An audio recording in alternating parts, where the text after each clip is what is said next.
Потегот на левица да извади своји кандидати во општините Тетово, Гостивар и Струга и тоа да го брендира дека не ја заборавиле Западна Македонија е само гума за спасување, но за ДУИ, вели премиерот Мицкоски.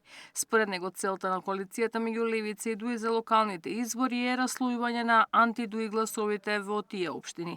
ДУИ сваќа дека во тие општини не може да победи и разбира дека ќе биде поразен на овие локални избори, односно ќе има многу мал, незначителен број на градоначалници и единствениот сојузник кој во моментот се обидува да фрли гума за спасување е токму политичката партија Левица.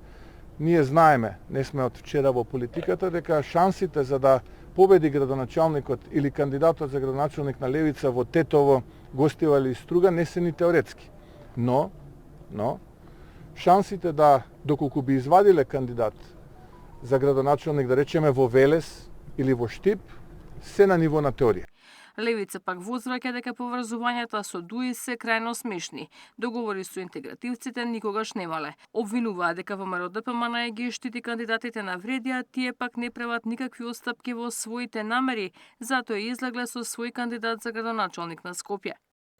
Од патетични флоскули за горда Македонија, паднавте до ниво да напаѓате партија која единствено има храброст да понуди сопствени кандидати во општини каде што вие и СДСМ кукавички се повлековте и одлучивте да ги поддржите вреди и ДУИ.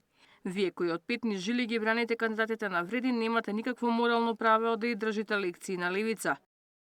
Покавката меѓу ВМРО ДПМН и левица реагираат и од ДУИ. Обвинуваат дека целта на овие избори е ДУИ да исчезне од политичката сцена, а Мицкоски сака да биде тој кој одлучува за и во име на албанците. Мицкоски не сака да победи на избори, туку да избрише цела една политичка идеја за рамноправност, цел еден народ од јавниот и од политичкиот живот на Македонија. Кога Мицкоски вели ДУИ да исчезне, тој вели дека албанците немаат право сами да одлучуваат кој ќе ги представува. Иако сите ветија дека ќе водат позитивна кампања, на 2 недели до официјалниот старт на кампањата на 29 септември, се заоструваат меѓусебните обвинувања и лични дискредитации на политичките чинители кои влегуваат во изборната трка. Ивана Соколовиќ, Најдова, Сител телевизија.